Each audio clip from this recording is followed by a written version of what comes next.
Hi, friends. It's your girl Harpo. Welcome to this episode of Brown Girl Guild titled Harpo's White Butterfly Story. This episode falls under season 6 of Brown Girl Guild, and this season is all about my love life. There have been so many highs, so many lows, so many lefts, and so many rights, and I just wanted to share all of them with you as a way of letting you all into my life a little bit more, talking about something that I don't really talk too much about, which is my romantic life, my love life, and also to share all the lessons with you all so that you might also learn from it, you might also grow from it, and that you might also pick something up that I need to learn. You might hear this and be like, I think Harpo needs to learn this lesson from this situation, and then having you share it with me. That's why this episode is all about my love life. Now, this episode is a story that is near and dear to my heart. It's something that was a really big, profound shift in my journey through romantic relationships. And I actually got a big tattoo on my arm of a vine. It's a vine from a plant, and a butterfly that's sort of like flying around the vine. And I got that tattoo as a result of this story. And it's because this story was such a monumental moment in my relationship with myself, and then also in how I viewed romantic relationships and partnerships, and how I really uh how it just changed me. Okay, that's all I'm gonna say. And it was such a profound moment that I wanted to get it tattooed on my body forever and ever as a reminder. So I'll start off with a story, as I always do. So one time I was out with a guy, and we were friends. We weren't, nothing was going on between us. We were friends. We went out, we were having some drinks, and we were sitting outside. It was on a patio, so it was warm out. And it was just the two of us, right? Like, we had never done that before. We were just hanging out, we were having some drinks. And the entire time I was in my head, I was in my head the entire time. And I kept thinking to myself, like, okay, this guy is great. I'm single, right? This guy is great. And, he's perfect on paper, right? Am I missing something? I'm like, am I missing something? Is there something that I'm overlooking? Have you ever had that where you're just like journeying through life, and then there's a person that's in front of you the entire time and you're like, huh, like, is this person like, is there a vibe here? Like, oh, like, am I supposed to like date this person? Is this the person I'm going to end up with?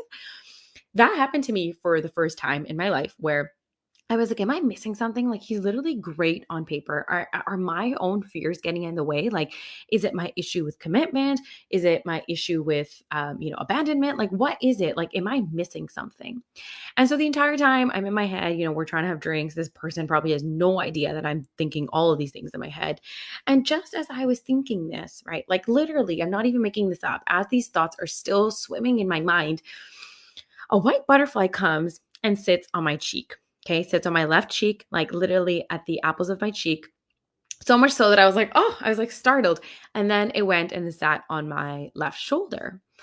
And I was so like taken back by it. I was perplexed, and I'm a lot more tuned into the universe and the way that it speaks to me now. But even then, I was tuned into it, and I was like, "This is not a coincidence. There is no way that this is a coincidence. That at the exact same time that I'm like racking my mind for a possible explanation of what the hell is going on, the universe sends me a sign in the form of a white butterfly, and it literally sits on my cheek. Like, when have you, okay, backtrack. When has a butterfly ever came and sat on your cheek? Never, right? Like, that just doesn't happen.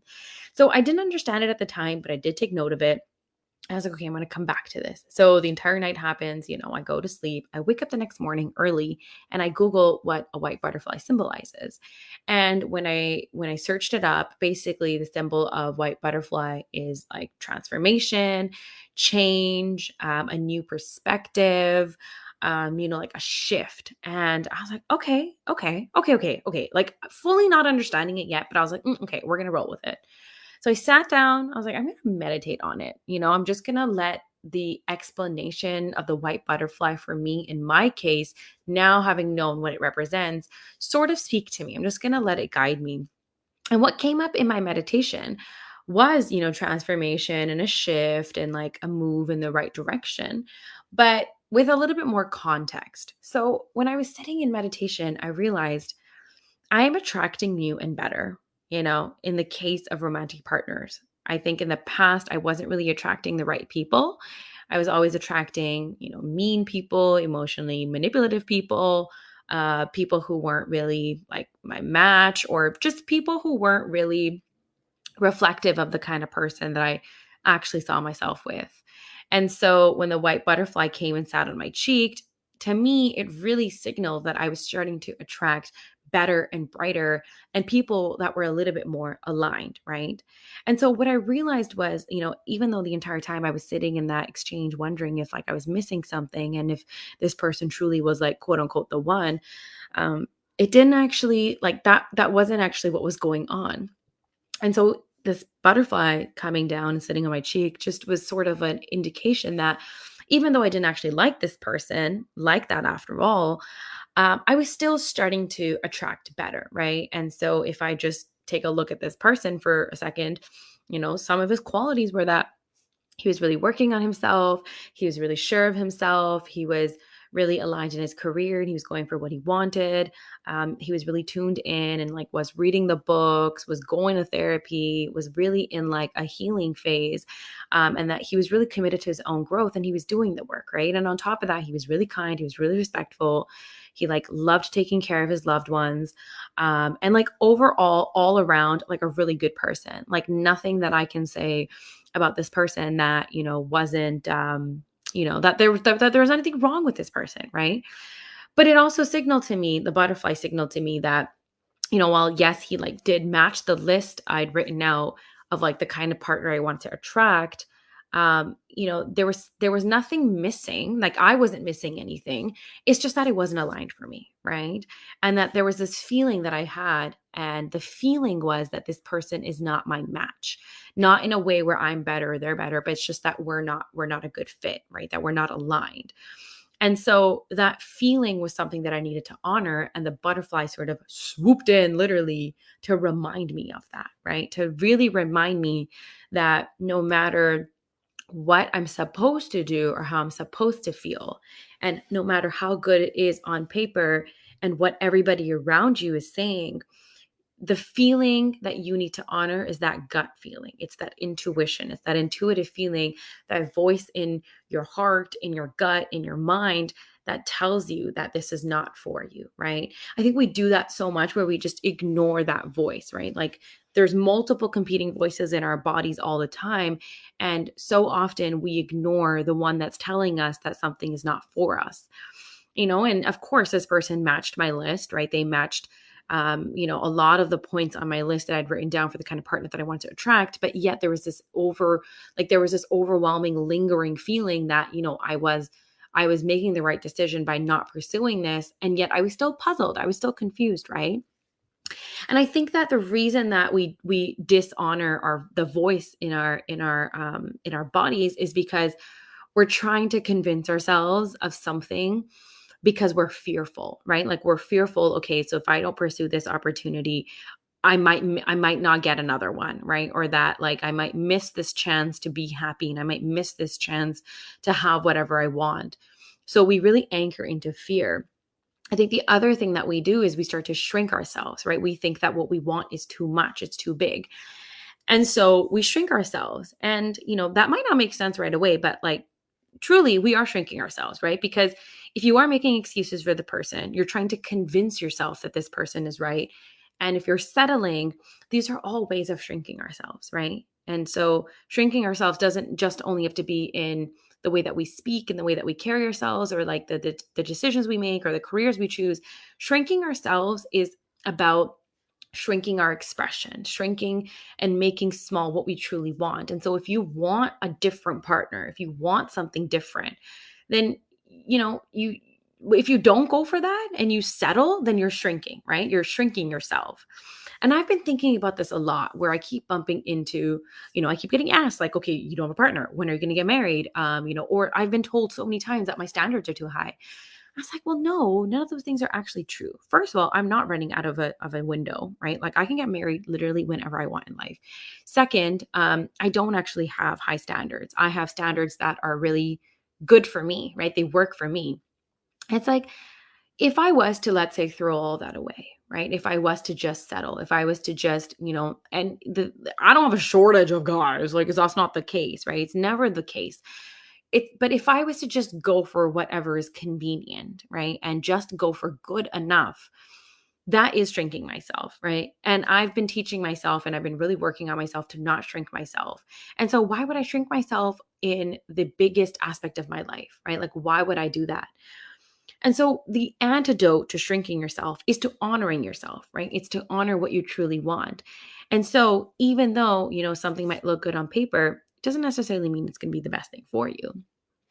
And I always say that hindsight is a privilege. Hindsight is such a privilege because if you have the chance to look back at something and to reflect on it, that's a privilege. And we should really bask in that privilege a little bit more. And so if I speak from this perspective on whether that was a good decision or not, like not pursuing that with, this person, I would say that I feel really good about that decision because now in hindsight, I know that had I settled, had I gone for it, not would I have only made myself unhappy, but I probably would have made the other person unhappy as well because I would have never been able to live up to and match the expectations or standards for love and relationship and reciprocity that this person deserves, right? Like I wouldn't have been able to be the kind of partner that they deserved because my heart wouldn't have fully been in it. Like I would have convinced myself and I could have really played a part and I could have faked it and sort of convinced myself and everybody around me and then this person as well that I was happy. But that wouldn't have been the case, right? It would have been doing such a disservice and such a dishonor to lead this person on. And so how I feel about this decision now is like, I feel great. I'm so happy that I was able to honor myself and not shrink myself and really tune into the message that the universe has brought me in the form of the white butterfly. And I want to go back to the attracting better for a second, because I sort of said that in passing.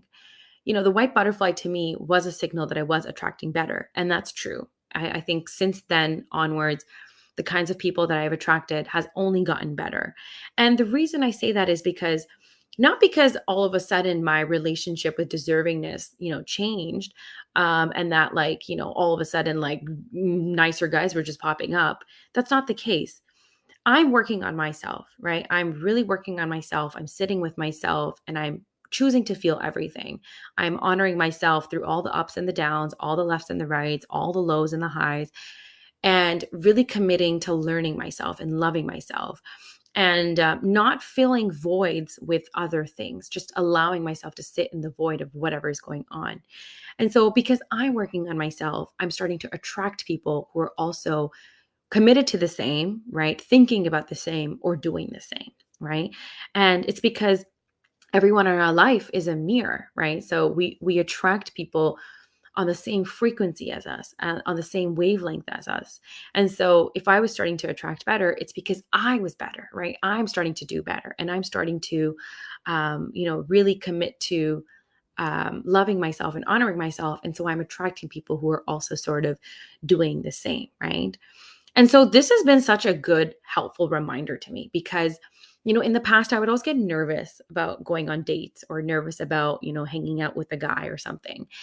And I would always think to myself, like, okay, so if I was going on a date, I always used to have this thing, and I would say this to my friends too. I was like, oh my God, I just like really hope he's not a fudu. Like, I just really hope and pray that he's not a fudu. And so then, a little while ago, I had this thought. I was like driving to a date, and I thought to myself, but he's probably not going to be, bro, because you know what, Harpo? You're not a fudu anymore.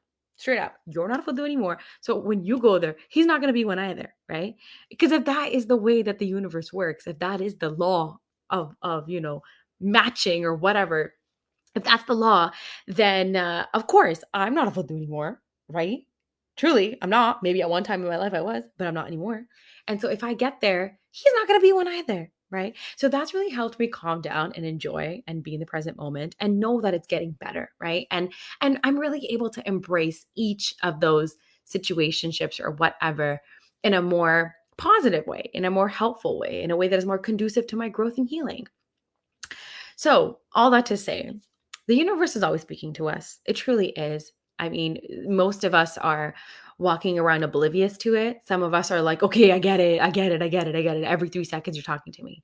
But the universe it's always speaking to us and it's always showing up in ways that we really need it to, right? Anything can be a metaphor if you really look around and embrace it as such. So, if there's anything that I can leave you with at the end of this episode today, it's to pay attention and to tune in to the way that the universe is speaking to you. What is it that you're missing? What is it that the universe is trying to tell you loud and clear, and perhaps you're just missing? And so, how can you cultivate openness and more flow every single day to really, really anchor in? To ground yourself and to listen to the way that the universe is trying to bring you exactly what you need to hear.